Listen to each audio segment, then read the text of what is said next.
Hello' everyone, মোৰ আন এটা ভিডিঅ'ত আপোনালোক সকলোকে আন্তৰিক স্বাগতম জনাইছোঁ। আজিৰ এই ভিডিঅ'টো লৈ আহিছোঁ সেইসকল পৰীক্ষাৰ্থীৰ বাবে যিসকল পৰীক্ষাৰ্থীয়ে আহিবলগীয়া নাৰ্ছিং এক্সামৰ প্ৰস্তুতি কৰি আছে বহু দিনৰ পৰা। চ' তেওঁলোকৰ বাবে অতি ভাল খবৰ। তেওঁলোকৰ অপেক্ষা অন্ত হৈ অসম চৰকাৰৰ ফালৰ পৰা এখন নটিফিকেশ্যন আহি পৰিছে। চ' নটিফিকেশ্যনখনত কি ইম্পৰ্টেণ্ট পইণ্ট আছে আমি সবিশেষ আলোচনা কৰিম এই ভিডিঅ'ত। চ' ভিডিঅ'টো ভাল পালে লাইক, কমেণ্ট এণ্ড শ্বেয়াৰ কৰি দিব আৰু চেনেলটো ছাবস্ক্ৰাইব কৰি দিব যাতে আগন্তুক দিনত এনেকুৱা ধৰণৰ আপডেটবোৰ পাই থাকে। চ' আমি বেছি পলম নকৰি নটিফিকেশ্যনখনলৈ আহিছোঁ। নটিফিকেশ্যনখন আমাৰ হাতত আছে। নটিফিকেশ্যনখন আহিছে 11 এপ্ৰিলত, অৰ্থাৎ আজি আহিছে নটিফিকেশ্যনখন। Educational notice, entrance exam for admission into BSc Nursing course in both the government and private institute of Assam for the season 2025. Okay. The entrance exam for selection of candidate for admission into BSc Nursing courses in the government and private institute of Assam for season 2025 is scheduled to be held on 22 June. So' 22 June তাৰিখে যিসকল পৰীক্ষাৰ্থী BSc nursing কোৰ্চৰ এডমিশ্যনৰ বাবে entrance exam দিব লাগিব তেওঁলোকৰ সেই পৰীক্ষাটো অনুষ্ঠিত হ'ব 22 জুনত। Online application form shall be available university website 23 April to 22 May'. So' যিখন অনলাইন এপ্লিকেশ্যন ফৰ্ম কেণ্ডিডেটসকলে ফিল আপ কৰিব লাগিব সেইখন এপ্লিকেশ্যন ফৰ্ম ৱেবছাইটত এভেইলেবল হ'ব 23 এপ্ৰিলৰ পৰা 22 মে'লৈকে। আৰু ৱেবছাইটটো হৈছে www.ssuhs.in। এইটো হ'ল কেণ্ডিডেটসকলে গৈ পেলাই এইটো ৱেবছাইটত অনলাইন এপ্লিকেশ্যন ফৰ্মখন ফিল আপ কৰিব লাগিব। Entrance exam for fees non refundable shall be to be paid by the কেণ্ডিডেটসকলে এটা নন ৰিফাণ্ডেবল ফিজ এটা পে'মেণ্ট কৰিব লাগিব যিটো অনলাইন মোড হ'ব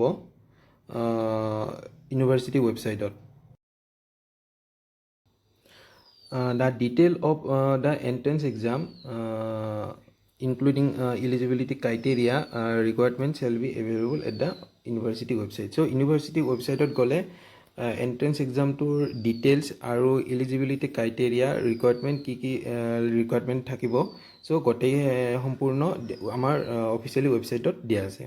চ' এণ্ট্ৰেন্স এক্সামৰ চেণ্টাৰবোৰ আমি চাবলৈ গ'লে গুৱাহাটী, ডিব্ৰুগড়, শিলচৰ, যোৰহাট, বৰপেটা, তেজপুৰ, ডিফু, লখিমপুৰ, নগাঁও, কোকৰাঝাৰ, নলবাৰী, ধুবুৰী এইকেইখন ডিষ্ট্ৰিক্টতে পৰীক্ষাৰ্থীসকলে নিজৰ এণ্ট্ৰেন্স এক্সামটো দিব পাৰিব।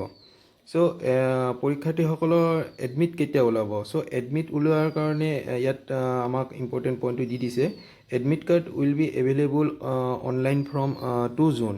চ' জুনৰ 2 তাৰিখৰ পৰা কেণ্ডিডেটসকলে নিজৰ এডমিট কাৰ্ডখন অফিচিয়েলি যিটো ৱেবছাইট আছে সেই ৱেবছাইটৰ পৰা তেওঁলোকে পাব পাৰিব।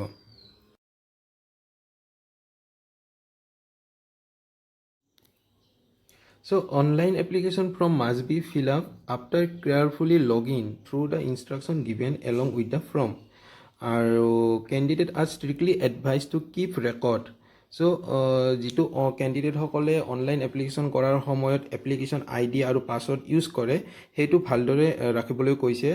দে while submitting the online form submit কৰাৰ সময়ত without which they will not be able to download. যদি সেইটো কিবা কাৰণত হেৰাই যায় চ' এডমিট কাৰ্ডখন সময়ত উলিয়াব পৰাটো বহুত কঠিন হৈ যাব। So' the applicant may call the helpline নং।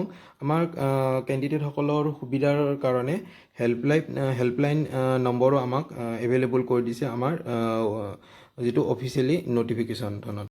চ' এইখিনি আছিল BSc নাৰ্ছিং কৰিব বিচৰা যিসকল পৰীক্ষাৰ্থীয়ে কেনেকৈ অনলাইন এপ্লিকেশ্যন ফৰ্ম কৰিব, কেনেকৈ কিমান ফিজ পে'মেণ্ট কৰিব লাগিব, এক্সাম চেণ্টাৰ ক'ত হ'ব, চ' সম্পূৰ্ণ তথ্যখিনি। চ' কেণ্ডিডেটসকলে কিবা মনত কনফিউজন থাকিলে কমেণ্টত গৈ পেলাই নিজৰ মতামতখিনি দাঙি ধৰিব পাৰিব। চ' আজিলৈ ধন্যবাদ।